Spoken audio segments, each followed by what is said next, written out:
ETF index mutual funds నేర్చుకుని stock మార్కెట్లో రాణించాలనుకుంటున్నారా? వెంటనే ఈ నెంబర్కి కాల్ చేయండి. హలో హలో నవ్య గారండి. అవునండి ఎవరు? నేను జయానండి, అందమైన జీవితం ప్రోగ్రామ్ నుంచి కాల్ చేస్తున్నాను, సుమన్ టీవీ నుండి. నాతో పాటు సీనియర్ డాక్టర్ కళ్యాణ్ చక్రవర్తి గారు ఉన్నారు. మేడం నమస్తే మేడం. నమస్తే. నమస్తే సార్. నమస్తే అమ్మా. అమ్మా నవ్య నమస్తే. నవ్య, ఇప్పుడే ఆనంద్ తో మాట్లాడామమ్మా. ఆనంద్ తెలుసు కదా మీకు? తెలుసు మేడం, ఆనంద్ నా boy friend madam. Okay, right. Anand తో మాట్లాడాము. ఒక్కసారి నీతో మాట్లాడాలి, కొన్ని విషయాలు తెలుసుకోవాలి అని చెప్పి డాక్టర్ గారు నేను కలిసి నీకు కాల్ చేశాము. అవునా మేడం? నువ్వు ఫ్రీగా ఉన్నావా? సర్ప్రైజింగ్ ఉంది మీరు నాకు కాల్ చేయడం ఏంటి ఎస్ అని. ఎస్ ఎస్ నువ్వు ఫ్రీగా ఉన్నావా? ఒకసారి మాట్లాడొచ్చా మీతో? తప్పకుండా మేడం. రైట్. చెప్పండి మేడం. ఓకే కళ్యాణ్ గారు. అమ్మ నవ్య సార్ నమస్తే. చెప్పండి సార్. నమస్తే అమ్మా. నమస్తే సార్. నమస్తే. ఇప్పుడు అంటే లైన్ లో ఆనంద్ కూడా ఉన్నాడు, కలపమంటావా ఒక్కసారి? ఏమ్మా? దేని గురించి సార్? అమ్మా, దేని ఇప్పుడు గురించి? నీకు తెలియనటువంటి కొత్త విషయం ఏమీ కాదు. నా బాయ్ ఫ్రెండ్ అని నువ్వే అన్నావు. ఇప్పుడు మీరిద్దరు ప్రేమించుకున్నారు, 2 years పాటు చాలా హ్యాపీగా ఉన్నారు, ఒకరినొకరు అర్థం చేసుకున్నారు, ఇద్దరు చక్కటి జంట. ముందుకెళ్ళి పెళ్లి కూడా చేసుకోవాలనుకున్నారు సెటిల్ అయిన తర్వాత. ఈ మధ్యలోనే ఒక 6 నెలలు బట్టి ఒక తెలియనటువంటి ఒక గ్యాప్, 2 నెలలు బొటాబొటిని మాట్లాడి మళ్ళీ 3 నెలల పాటు అసలు కమ్యూనికేషనే లేదు. ఆ అబ్బాయి ఏంటంటే ఇంకో అవును సార్, అవును. మేము అతనికి ఈమెయిల్ చూసి సరైనటువంటి టైంలో ఫోన్ చేయకుండా ఉండుంటే కనుక ఒక 2 days తర్వాత అతను ఆత్మహత్య చేసుకుని అనేటటువంటి ఆలోచనలో కూడా వెళ్ళిపోయాడు ఆ అబ్బాయి. అయ్యో. సో నేను అనేది ఏంటంటే ఈ విధంగా ప్రేమించుకునేటటువంటి వాళ్ళు ఏదో ఒక కారణం వల్ల, చిన్నదవనియండి పెద్దదవనియండి, కలిసి ఉండాలంటే కలిసి ఉండండి, విడిపోవాలనుకుంటే ఒక కారణాన్ని చూపెట్టి విడిపోండి. ఇలాగ గోప్యంగా ఉంచడం వల్ల ఏంటి? ఇలాగే కదా కొన్ని ప్రాణాలు పోయేది. అసలు నువ్వు అంత సైలెన్స్ ఉండిపోవడానికి కారణం ఏంటి? నేను ఏం చెప్పుకోవాలి మేడం? ఒక్క నిమిషం అమ్మ, లైన్ లో ఆనంద్ కూడా ఉన్నాడు. ఆనంద్, చూడు మరి నవ్య వచ్చింది లైన్ లోకి. నీ ఫోన్ ఎత్తను నవ్య, మా ఫోన్ ఆన్సర్ చేసింది, తన బాధ ఏదో తను చెప్పుకుంటుంది. మాట్లాడు మా. ఆనంద్ ఎట్లున్నావు?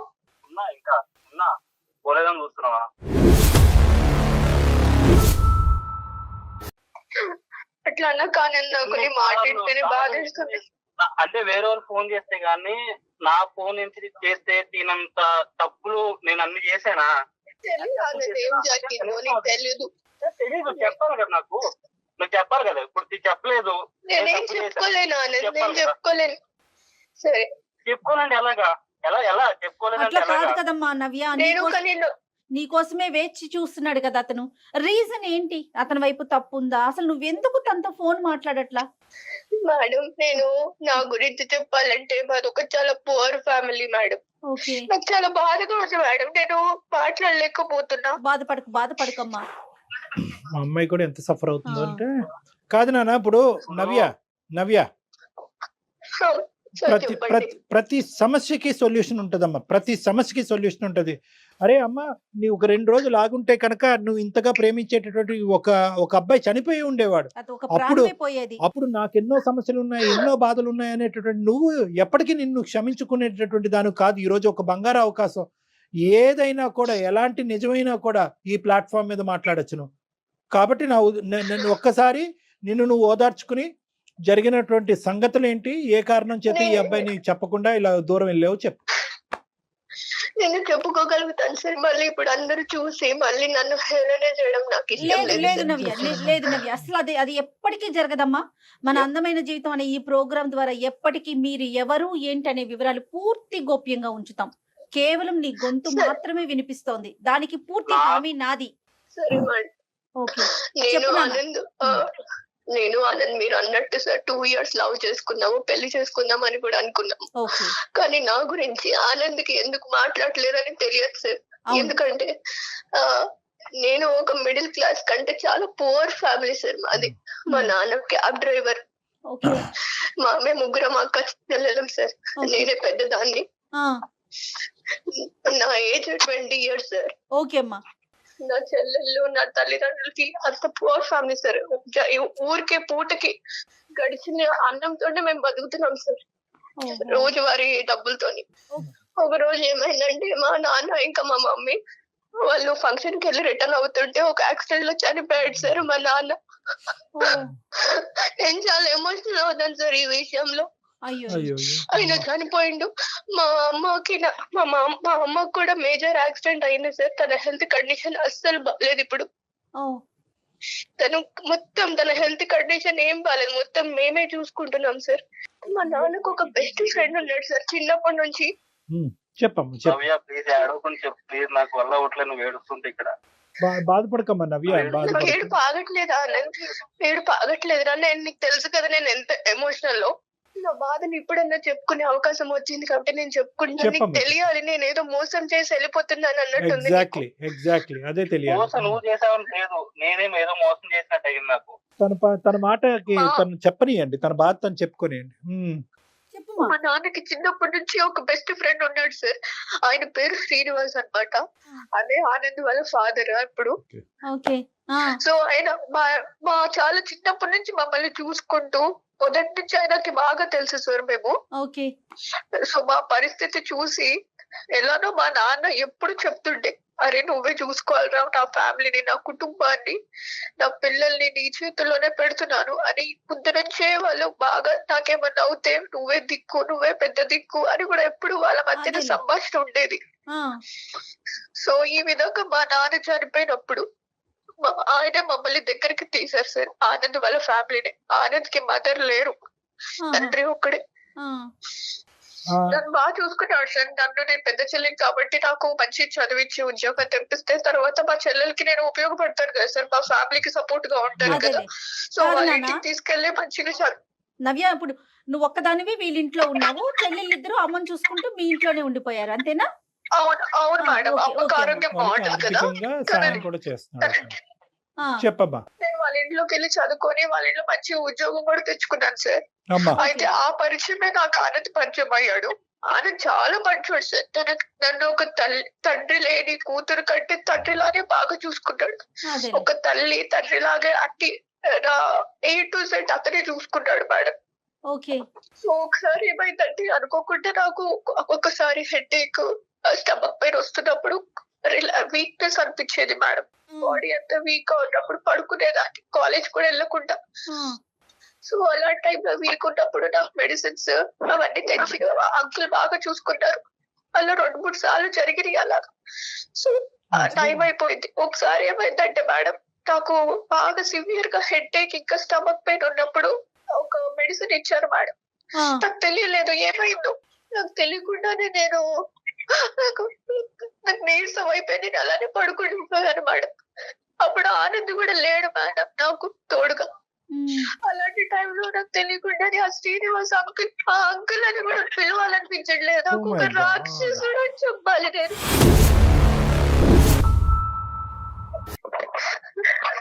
ఆనంద్ ఇట్లా అంటున్నారని ఏం ఫీల్ అవ్వద్దు నువ్వు. ఒక రాక్షసుడు వాడు. యూజ్ చేసుకున్నవాడు. నాకు అర్థం కావట్లేదు. నాకు నువ్వు అసలు ఏం చేద్దాం అనుకున్నా నాకు నిజంగా అర్థం కావట్లేదు. అదేంటో నీకు తెలియదు. నాకు అందుకుని కదా నేను ఇన్ని రోజులు నేను ఏం చెప్పలేకపోయాను.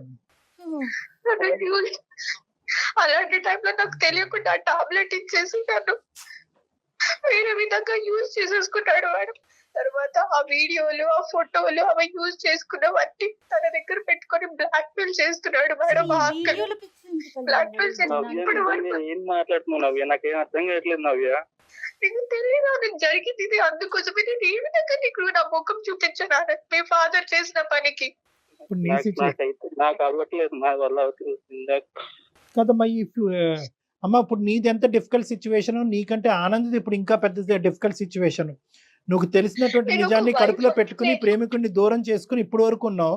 ఒక కన్న తండ్రి ఈ విధంగా తను ప్రేమించినటువంటి అమ్మాయిని ఈ విధంగా, అంటే ఆఫ్ కోర్స్ మీ ఇద్దరి మధ్యన ప్రేమ మీ నాన్నగారికి తెలియదని కూడా అన్నాడు అబ్బాయి.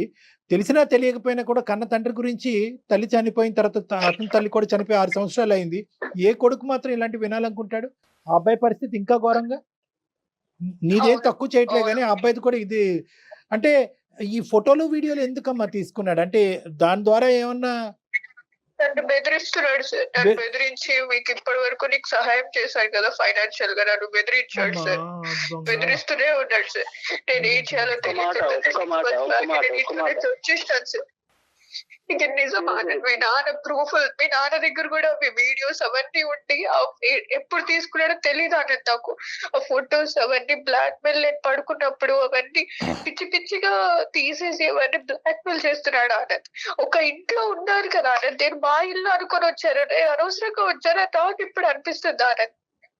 ఒక ఫాదర్ లాగా నన్ను కేర్ చేసుకుంటే ఈ విధంగా అతను ఇట్లా చేస్తాడని అసలు ఊహించలేదు ఆనంద్. మీ నాన్నగారు మీ అమ్మగారు చనిపోయిన తర్వాత లేదంటే చనిపోయక ముందు ఎటువంటి కార్యక్రమాలు ఎన్ని నడిపించారో మనకు తెలియదు. ఎందుకంటే ఇది కుర్రకారు కూడా చేయనటువంటి ఇవన్నీ ఇది ఇంత భయంకరంగా అతను ఈ విధంగా మత్తు పదార్థాలు ఇచ్చి ఒక ఆడపిల్లని, ఆ కూతురు వయసు ఉన్న ఆడపిల్లల్ని ఈ విధంగా శారీరకంగా వాడుకోవటమే కాకుండా ముందస్తు చర్యగా వీడియోల కింద మార్చుకుని, ఫోటోల కింద మార్చుకుని ఆ అమ్మాయిని బ్లాక్ మెయిల్ చేసుకుని ఎవరికి చెప్పకుండా చూసుకుంటూ ఆ కార్యక్రమాన్ని ఇలా జీవితాంతం నడిపిద్దాం అనుకుంటున్నాడంటే కనుక అతనిలో చాలా క్రిమినల్ మెంటాలిటీ ఉంది. అన్ఫార్చునేట్లీ మీ నాన్నగారి గురించి ఇలా మాట్లాడవలసి వస్తుంది. నీకు ఎంత బాధ ఉందో నాకు అర్థం అవుతుంది. కానీ నిజాలు నిజాలే కాబట్టి సార్ నేను చిన్నప్పటి నుంచి చూస్తున్నాను సార్ ఆయన్ని. నాకు ఏ రోజు ఆయన మెంటాలిటీ ఎలా ఉంటుందా నేను ఎప్పుడు అనుకోలేదు, అంటే థింక్ చేయలేదు. అసలు ఆ విషయం రాదు. ఎందుకంటే ఆ పర్సనల్ చూసుకుంటారు. బయటికి వెళ్ళిన ఆయన పేరు గాని లేదా ఇంట్లో ఉన్న మమ్మల్ని చూసుకుంటాం గాని బాగానే చూసుకున్నారు సార్. అసలు అంటే నిజంగా నాకు ఈ మాటలు ఏంటంటే నిజంగా నాకు ఎలా అనిపిస్తుంది అంటే నిజంగా తీసుకోలేకపోతున్నా. ఎటు తీసుకోవాలో కూడా నాకు అర్థం కావట్లేదు. అదే మాకు కూడా నమ్మకం కానటువంటి అంశాలు ఆనంద్. కానీ ఈరోజు ఆ అమ్మాయి నీ దగ్గర నుంచి దూరం అవడానికి ఏ కారణమైనా చెప్పి దూరం అవ్వచ్చు. మీ నాన్నని చెడ్డ చేసి ఇంత భయంకరమైనటువంటి అంశం చెప్పి ఆ అమ్మాయి బయటపడవలసినటువంటి అవసరం లేదు. సో అది ఒకటి. రెండోది ఏంటంటే కనుక ప్రత్యక్షంగా ఆ అమ్మాయి సాక్ష్యాలు ఉన్నాయి అని అంటుంది. ఫోటోలు వీడియోలు తీసి షేర్ చేసి ఇది ఈ విధంగా చేస్తానని బ్లాక్మెయిల్ కూడా చేస్తున్నాండి. సో ఇక్కడ ఎలా చూసినా కూడా మాకు తెలియనటువంటి నవ్య నిజమే చెప్తున్నట్టు అనిపిస్తుంది. మాకు నవ్య గురించి తెలీదు. కానీ ఈ విధంగా తను చెప్పనా సార్, నేను ఆనందని నా ఒక హస్బెండ్ లాగే అనుకున్నాను సార్. మేమిద్దరం అలాగే ఉన్నాం సార్. జెన్యూన్ గా లవ్ చేసుకొని పెళ్లి కూడా చేసుకుందాం అనుకున్నాం సార్. తను కూడా తన వైఫ్ లానే చూసుకున్నాడు సార్. తను కూడా నేను ఈ విధంగా నేను ఇప్పుడు అబద్ధం చెప్పాల్సిన అవసరం ఏంటి ఆనంద్? అమ్మ ఇప్పుడు వీళ్ళ నాన్న నీతో ఇంకా టచ్ లో ఉన్నాడమ్మా శ్రీనివాస్ గారు. ఇంకా వాళ్ళ నాన్న అంటే ఈ అబ్బాయి కోపం వస్తుందేమో. ఇప్పుడు ఆనంద్ కోపం వస్తుంది నేను వాళ్ళ తండ్రి అని అంటే కనుక. ఇప్పుడు అతను ఇప్పటికీ నీతో కాంటాక్ట్ లో ఉన్నాడమ్మా? లేడు సార్. అప్పుడప్పుడు తన ఒక టైంలో తనకి ఏమవుతుందో ఏమో తెలియదు సార్. అప్పుడప్పుడు వాట్సాప్ లో ఇంకో ఫొటోస్ ఇవన్నీ నేను బ్లాక్ మెయిల్ చేస్తాను, మిమ్మల్ని ఇంకా అనాథల్ని చేస్తాను, ఇప్పటి వరకు మిమ్మల్ని చూసాను పోషించాను కదా అని ఇంకా బ్లాక్ మెయిల్ చేస్తాడు సార్. నా వల్ల అవ్వట్లేదు సార్. ఇవన్నీ వింటూ నాకు అవ్వట్లేదు సార్ నిజంగా. ఆనంద్ నువ్వు గుండె ధైర్యం చేసుకుని నా మాట విను. ఇది నిజాలే కాబట్టి కొద్దిగా విను ఇక్కడ. ఎందుకంటే కనుక రిస్క్ ఉంది ఇక్కడ. ఒకటి నీకు ఫాదర్ అనేటటువంటి సెంటిమెంట్ ఉన్నా కూడా వేరే ఆడపిల్లల జీవితాలకి రిస్క్ ఉంది కాబట్టి. I can understand. నాకు టోటల్ సింపతీస్ నీ వైపు ఉన్నాయి. కానీ మీ నాన్న యొక్క రియాలిటీ తెలియటం ఒక ఎత్తు, ఇంకా ఎంతమంది ఈ విధంగా అతని బారిన పడుతున్నారు అనేది రెండోది. మూడో అంశం ఏంటంటే అదృష్టం కొద్దీ ఇద్దరు ఆడపిల్లల్ని అక్కడ, ఇద్దరు చెల్లెల్ని అక్కడ వదిలి ఈ అమ్మాయి ఒక్కతే ఇక్కడికి వచ్చింది. ముగ్గురిని వేసుకుని వస్తే కనుక ముగ్గురు కథ వినే పరిస్థితి వచ్చి ఉండేది ఈ రోజు మనకి. సో ఈ రోజు మీ నాన్న అనేటటువంటి అంశం పక్కన తీసి పెట్టాలి. అతను ఒక క్రూరమైనటువంటి మృగంలా తయారయ్యాడు. ఈ అమ్మాయి చెప్పినటువంటివి వాస్తవాలు అయితే. కానీ ఇవి నువ్వు మాకు చెప్పేదానికి ఆనందం దూరం పెట్టడానికి ఏముందమ్మా సంబంధం? నువ్వేం అక్కడ వాలంటరీగా అతని జీవితంలోకి వెళ్ళలేదు. కావాలని చెప్పి నువ్వు అతనితో ఏం తప్పు చేయలేదు.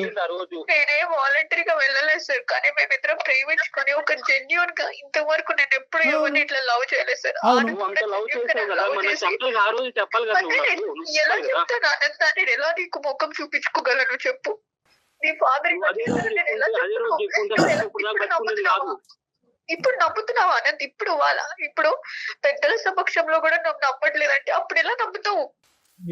అవును, చిన్నప్పటి నుంచి నేను చూస్తున్నాను ఆయన్ని. నేను చిన్నప్పటి నుంచి చూస్తున్నాను ఆయన్ని. నేను చూస్తున్నాను కాబట్టి నేను అంటున్నా. ఇంకా నాకు ఇప్పటికీ నమ్మబుద్ధి అవ్వట్లేదు. రిటర్న్ నువ్వు చెప్పిన ఆనంద్, నీ ఆనంద్, నోటి ఇప్పుడు నుంచి ఆ మాటలు వస్తుంటే నాకు అవ్వట్లేదు తీసుకోవడానికి. ఆనంద్ తనకప్పుడు ఆ టైంలో చెప్పడం చాలా కష్టం, చాలా డెలికేట్ సిచ్యువేషన్. ఎందుకంటే ఎవరైతే క్రిమినల్ తన కళ్ళెదురుగుంటా నిలబడి ఇంకో పక్క నుంచి ఆ క్రిమినల్ యొక్క కొడుకునే పక్కన పెట్టుకుని ఈ సున్నితమైనటువంటి అంశాన్ని ఆ అమ్మాయి పూర్తిగా చెప్పలేకపోవచ్చు.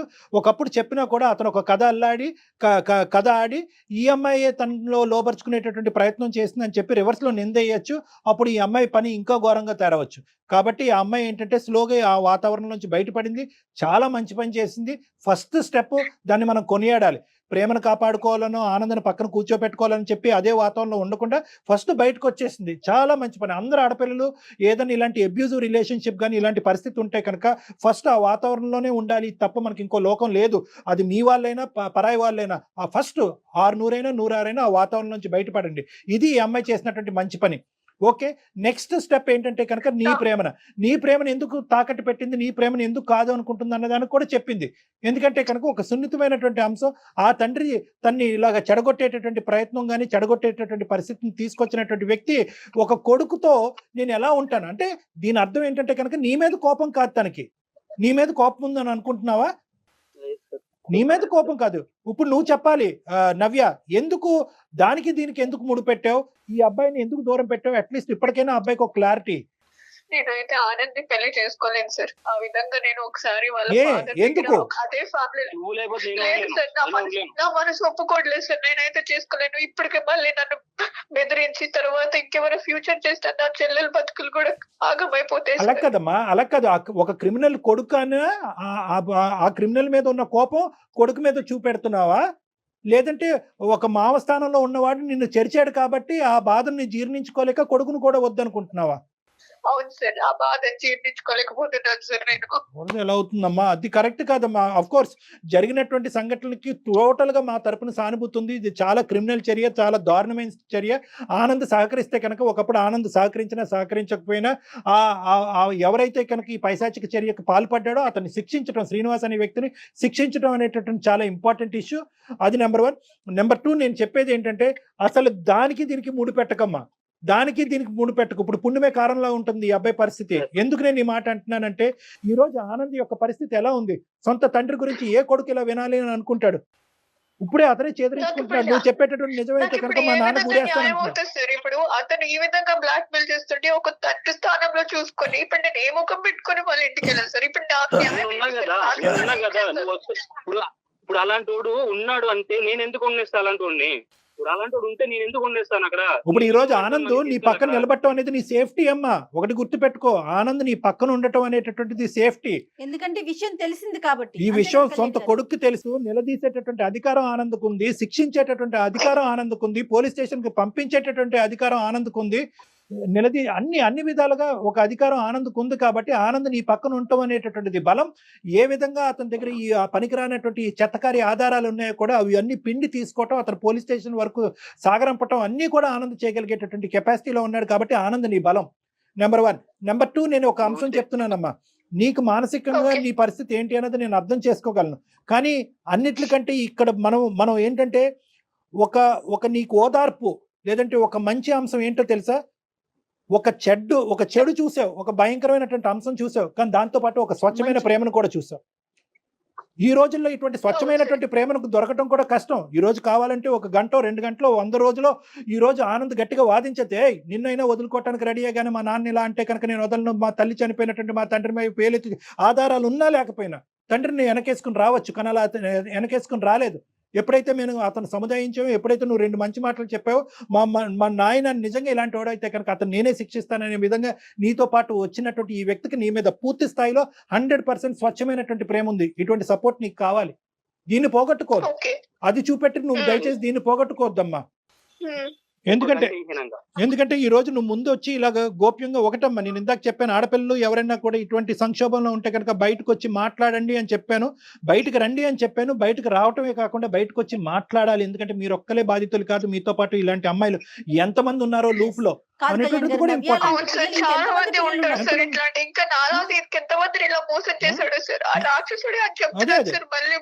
మీ అమ్మ జాలిపడో అయ్యో ఏదో ఒక మూల నుంచి సహాయం వస్తుందో అని చెప్పి 3 ఆడపిల్లల్ని ఇక్కడ పంపించుంటే ఇంకెంత దయనీయమైనటువంటి పరిస్థితి ఉండేదమ్మా నీకు. అక్కగా నా నువ్వు చెల్లెలు బతుకులు కూడా ఆగమైపోతుంది సార్ అప్పుడు. అంతే అంతే కదమ్మా. సో నేను చెప్పేది ఏంటంటే దానికి ఇక్కడ దీనికి ముడిపెట్టు. ఆనంద్ నీ పాత్ర ఏంటమ్మా? నువ్వేం చేయదలుచుకున్నావు చెప్పు. నువ్వు హెల్ప్ చేయాలి ఎక్కువగా. అప్పుడు నీ సహాయ సహకారాలు నవ్యకు అవసరం. నీ ఓదార్పు, నీ ప్రేమ అన్నీ ఓకేనా?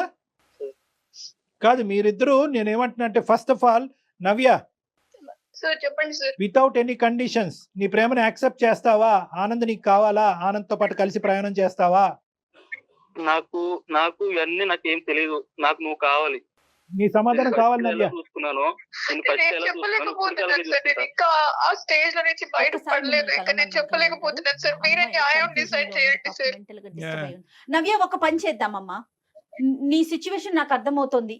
ఒక ఆడపిల్లగా నేను అర్థం చేసుకోగలుగుతున్నాను. కాకపోతే ఒక పని చెయ్యి, ఒక్కసారి డాక్టర్ గారిని కలవండి. మీ ఇద్దరు కూడా ఒక్క హాఫ్ అన్ అవర్ వచ్చి డాక్టర్ గారితో మాట్లాడి వెళ్తే నీ ఆలోచన శైలిలో పూర్తిగా మార్పు వస్తుంది. అంటే ఏం లేదు నవ్య, ఇక్కడ ఒకటే పాయింట్ అమ్మ, నువ్వు నన్ను వచ్చి కలుద్ది కానీ నీకేమైనా డౌట్స్ ఉంటే కూడా నేను క్లారిఫై చేస్తాను, నీకేమైనా మిస్కాన్సెప్షన్స్ ఉన్నా కూడా నేను క్లియర్ చేస్తాను. కానీ ప్రధానమైనటువంటి పాయింట్ ఏంటంటే ఆ అంశానికి నీ ప్రేమని ముడిపెట్టద్దు. ఇక్కడ ఉండే కామనాలిటీ ఏంటంటే కనుక నువ్వు గాఢంగా ప్రేమించినటువంటి అబ్బాయి యొక్క తండ్రి క్రిమినల్, వాడు నీ మీద అఘాయిత్యం చేశాడు. ఇప్పుడు కాస్త ఇప్పుడు ఏంటంటే కనుక వాడు తండ్రి అన్నట్టుగా నీ సొంత ప్రేమికుడే కట్ చేసేసాడు.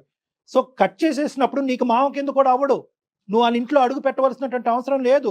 అక్కడ వాళ్ళ కొడుకు దగ్గర నుంచి నీ ప్రేమికుడి దగ్గర నుంచి అక్కడ ఏమి క్షమించేటటువంటి ఆలోచన శైలి లేదు.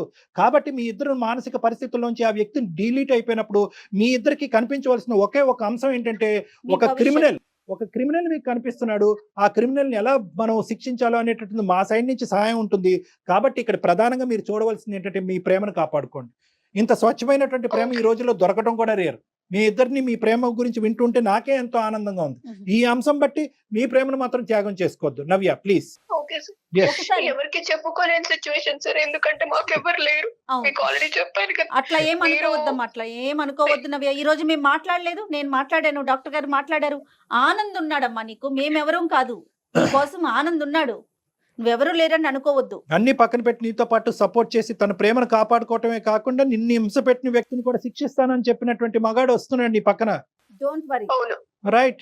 Yes. What else do you want? Okay sir. ఓకేనమ్మా. ఓకే మనం కలుస్తాను సార్, మిమ్మల్ని కలుస్తాము మేమిద్దరము. ఇద్దరు రండి అమ్మా, నేను నెంబర్ పంపిస్తాను, ఇద్దరు రండి. ఓకే ఓకేనా Anand? Good luck Anand, all the best. Anand తను కూడా కన్ఫ్యూజన్ లో ఉన్నట్లున్నాడు. అంటే ఎక్స్పెక్ట్ చేయని విషయం కదండి. తను ఏదో మిస్టేక్ జరిగింది, నా వైపు ఏదన్నా జరిగిందా, అమ్మాయి వైపు, తన ఆలోచనలో ఒకేసారి కన్న తండ్రి అనేసరికి ఈ అమ్మాయి కౌన్సిలింగ్ ఎంత అవసరమో, ఎందుకంటే ఆ అబ్బాయికి కూడా ఇది అంత సులభమైనటువంటి అంశం కాదు. ఈ రోజు అంటున్నాడు కానీ ఇప్పుడు తల్లి లేనటువంటి లోటు తండ్రి తీరుస్తున్నాడు. తండ్రి తన లోటే తీర్చుకుంటే వేరే కుటుంబానికి కూడా సహాయపడుతున్నాడు అనేటటువంటి దేవుడు కింద ఊహించుకునేటటువంటి ఒక వ్యక్తి ఈ రోజు రాక్షసుడు అయిపోయాడు, దెయ్యం అయిపోయాడు. సో ఆ అబ్బాయికి కూడా ఈ అంశం జీర్ణించుకోవడానికి టైం పడుతుంది. కాబట్టి ఎంత వీళ్ళిద్దరు కలిసినా ఏ విధంగా ఉన్న ఫ్యూచర్ ముందు వీళ్ళిద్దరికి అయితే కనుక విడివిడిగా కలిపి కూడా కౌన్సిలింగ్ అనేది చాలా ఇంపార్టెంట్. దానికి నేను రెడీగానే ఉన్నాను. రైట్. అయితే శ్రీనివాస్ లాంటి వాళ్ళు, ఈ నవ్య లాంటి పిల్లల్ని ఇంకా ఎంత మంది పిల్లలతో ఎలాంటి గేమ్స్ ఆడారో ఏమో, కానీ ఆడపిల్లలు బయటకు రావాలి కళ్యాణ్, కొంచెం అన్న ధైర్యం చేసి. అంటే ఇక్కడ ఏంటంటే మేడం, మనం చాలా ఈజీగా చెప్తా ఉంటాము. ఆఫ్ కోర్స్ మన ఆడపిల్లలందరికీ కూడా మనకు ఒక స్థైర్యాన్ని నింపుతాం. ఏంటంటే అతను తండ్రి పాత్రలో వచ్చేసాడు ఎంట్రీ. మీ కుటుంబానికి సహాయపడతాను, మీ చెల్లెలకి సహాయపడతాను, నీ బాగోగులు చూసుకుంటాను, నువ్వు నా ఇంటికి రా అనేటటువంటి విధంగా ఇంటికి తీసుకొచ్చి తలనొప్పుకో కాలు నొప్పుకో ఒక టాబ్లెట్ ఇస్తే మింగకుండా ఏ ఆడపిల్ల ఉంటదండి? సో అమాయకంగా నమ్మటం అదైతే ఉంటుంది. కానీ ఏదేమైనా కూడా ఆడపిల్లలకి మనం తస్మాత్ జాగ్రత్త, ముందు వెనకట్లో చూసుకుని ఏం జరిగినా ఇంట్లో కుటుంబ సభ్యులకైనా కనీసం తల్లికో తండ్రికో తోబుట్టువులకో ఎవరికో ఒకరికి స్నేహితులకో చెప్పాలి. ఇప్పుడు మనం ఫోన్ చేయకపోతే, నేను అనేది ఏంటంటే నవ్యకి మనం కాల్ గనక చేయకపోయినట్లయితే ఇద్దరు ఎవరి దారులు వారి అయిపోయాయి. చనిపోయి ఉండేవాడు ఈ అబ్బాయి సూసైడ్ చేసుకుని చనిపోయి ఉండేవాడు. ఆ బాధ, ఆ వార్త తెలుసుకున్నటువంటి ఈ అమ్మాయి తన ఏదైనా అఘాయిత్యకు పాల్పడినా కూడా మనం ఆశ్చర్యపడక్కర్లేదు. రైట్. ఒకసారి కలుస్తారు కళ్యాణ్ గారు, మాట్లాడండి. రైట్ అండి. నమస్తే. నమస్తే జగన్. సుమన్ టీవీలో మీ పర్సనల్ అండ్ బిజినెస్ ప్రమోషన్స్ కోసం కింది నెంబర్ కి కాంటాక్ట్ చేయండి.